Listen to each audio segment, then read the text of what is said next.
kasaysayan, kababalaghan at iba pa ating tuklasin dito sa Historiador.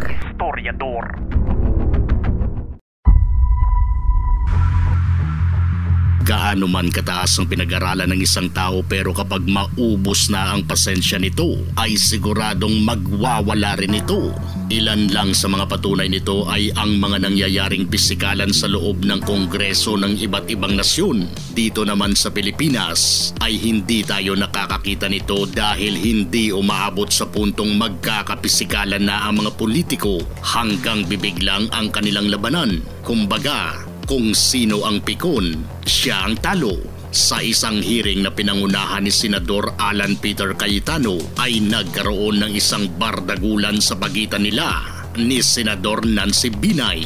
Ito ay tungkol sa presyo ng pinapagawang bagong building ng Senado, kung saan silang dalawa ay hindi nagkakaintindihan pagdating sa gastos dito. 21.7 billion and then 23. You're reacting to what Senator Escudero said na 23, which was submitted to us by the SCT, which were all your staff, and which I released to the media. And you've been going around saying mali numbers namin. So kung mali, correct it. Pero ang nagbigay ng number sa amin, staff mo, and you've been going around telling people, saan ba namin nanggaling? Nanggaling nga sa staff mo. So anong problema? Mr. Chairman, ang tinatanong ko, per documentation ng DPWH. Ito documentation nila, 21.7 plus 3. Hindi DPWH ang sinabmit ko sa media at hindi yun ang sinabi ni Senator Escudero. Actually, ang sinabi ni Senator Escudero galing sa SCT na mga staff mo. Madam, so what's the issue? Actually, Chairman, parang nagkakamali ho ata kayo dun sa presentation nyo dun sa Phase 3. Sa records nyo ba, it's 10 billion? Records to ng me, SCT, Senator Binay, that was given to me by the SCT. Who are your staff? Yes. Wait, so what's the problem? No, ma'am, ginugulo mo yung hearing wala namang kailangan magulo. Yan ang sinabmit sa akin. So kung sasabihin mo mali, ano yung tamang number? Mr. Chairman, yan po ang sinabmit sa akin, diba, galing ng staff mo. ang pinag-uusapan natin ngayon, yung side ng DPWH. Yes, and ang pinag-uusapan namin ni Sec Sadain, yung sinabi niyang 5.7 na 7 point something I am pala. putting it in the proper context. Kasi to be fair to DPWH, mali nga talaga sinabi niya, hindi 5.7. It was 7 point you something. asked them to apologize for the 23 billion. No, you're mali yung pakinig mo. I asked them to apologize for saying it's 5.7 when in fact it was 7 point something. Mr. Chairman, listen to can me we first. Just go back? Listen to me first. Magkano yung total? Listen to me first, Senator Nancy. I'm still the chair. No, ang problema sa iyo, you keep going around saying, gusto ko makausap si Alan, gusto ko makausap si Cheese. Nagkita pa tayo sa party, may cellphone, hindi mo naman kami kinakausap, tapos manggugulo ka ngayon sa hearing. Let me continue. I told Sec na pinapalabas na walang 23B. Because he total, ayan yung 23B, ayan ang 23B. Ayan ang 23B na submitted ng SCT na staff mo, na ikaw nagsabi sa akin na wag kong tanggalin, na ituloy ko. So what's the issue? Anong sinabi nyo? Ang cost ng pagpapatayo ng building ay 23B. Ang sabi ni Senator Escudero, so far, ang total cost ng pagkakaroon ng bagong building ay nasa 23 na. Yun po ang binigay sa akin ng SCT na kasama dyan ang cost ng land. So ano ang issue? Wala naman issue. 23B talaga sinabmit sa amin. If you want to tell me na mali lahat ng staff mo at may iba kang numbers, you're welcome to submit. But how can you argue with what they submitted to me, and how can we argue with what Senate President said? Because proper context, when yung nag-issue ng statement, ang statement nyo ay from the original core and shell budget of 8.9 billion to a projected completion cost of 23.3 billion. And we're talking about the new Senate building project. Yung may mga component dyan na hindi bahagi ng pagko-construct ng new Senate building. We clarified that. If you were listening, we're clarified. During the time of Senator Lacson, Ang sinabi, yung 7th floor pataas, walang fit out. Hindi yun. You're proposing na may fit out. That is not. So we will consult the 24 senators kung papayag sila ng additional billions for a fit out.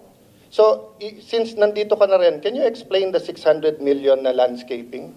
So isang taon hindi rin gumalaw during your term. Tapos sasabihin nyo yung delay na sa amin. Ang sulat sa iyo, March 20, 2023. Because, Mr. Chairman, we're in the process of reviewing everything. So it takes you more than a year to review everything. Kailan matatapos yung building? Ako, baka hindi ako umabot katulad ni Senator Enrile na 100 taon. Hindi. Kung ako ay nagpatuloy ng building, talagang pipilitin natin matapos. Paano nga matatapos kung yung phase 3 mo, 1 taon na sa'yo at sinasabi mo ngayon, hindi yan yung numbers kasi hindi mo pa nare-review. March 20, 2023, it's already July 3, 2024, Senator. 15 months na sa mesa mo, then you have the gall to tell all of us na yung delay na sa amin. O, Mr. Aguinaldo, sabi niyo ko kanina, sana madesisyonan namin kasi baka madelay. 15 buwan pala na sa mesa ni Senator Nancy. Durog na durog si Senador Nancy Binay pagdating sa argumento sa abogadong senador na si Alan Cayetano. 15 buwan mo hindi hinimay, kailan mo hihimayin? 15 buwan mo hindi hinimay eh. March 20 and 2023, sinabit sa'yo. Nasa akin na. Alam Mr. Chairman, hinihimay namin to isa-isa. In fact, well, kaya ka may project manager. Inaabot kami ng 9 a.m. hanggang 9 ng gabi. So bakit nyo nga hindi nahimay ng 15 buwan? Ito yung sulat na sa akin, no? March 2020, tapos tinatanong kita ngayon, wala kang masagot sa himay. Maya-maya pa'y naging personalan na ito. Ang dami mo nang inimbento sa media, kung saan mo nang pinala yung issue. Wala ko akong iniimbento. Invento ka, naka-10 interview ka. Baka naman ito yung Makati, Taguig. Hindi mo man lang iniba yung question dun sa radyo, lahat sila pare-pareho question, eksakto pa. Di halatang ikaw nagbigay ng question. Ano namang kilalaman? Ano namang kilalaman ng Taguig? Bakit naman ako magbibigay ng question sa media? So, napakagaling Mr. Chairman.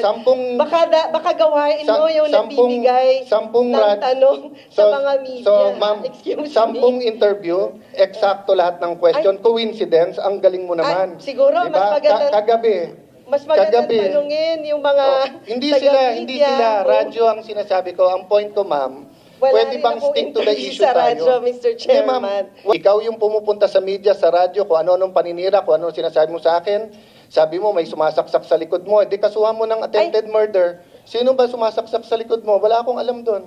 Sige, bubulong ko sa iyo mamaya kung sino yung sumasaksak. Pero hindi ako. Ano kilalaman ko doon is, sasabihin mo... Actually, Mr. Chairman, may sinabi ba akong ikaw? Wala akong sinasabi na ikaw, ha? Paano mo sasabihin mo sa media, may kilalaman to sa Taguig at Makati, tapos sasabihin mo may sumasaksak sa likod mo, ano iisipin nila? Pero sinabi ko ba na Alan Peter Cayetano ang sumasaksak sa akin? Parang, di ba sabi nila yung pag nagre-react ng ganyan, baka guilty. Ma'am, basta sasabihin ko sa iyo, Lourdes ang pangalan mo, hindi Marites.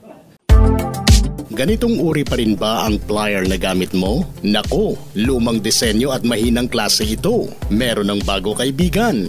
Ito, ang industrial grade na plier. Maliban sa 9 inches ang haba ay multifunction pa ang gamit nito. Malupit ito sa pagputol ng kung ano-anong matitigas na bagay na kailangan mong putulin. Moderno ang disenyo, kaya napakaganda ang pakiramdam kapag ito'y hawak-hawak mo. Huwag nang palampasin ang pagkakataon na meron ka nito sa bahay mo. Orderin mo na ito kaibigan bago pa ma-order ng iba. I-click na ang link sa description ng ating video para sa iyong order. Tuloy lang sa pagkain si Senador Robin Padilla habang patuloy pa rin sa away ang dalawa.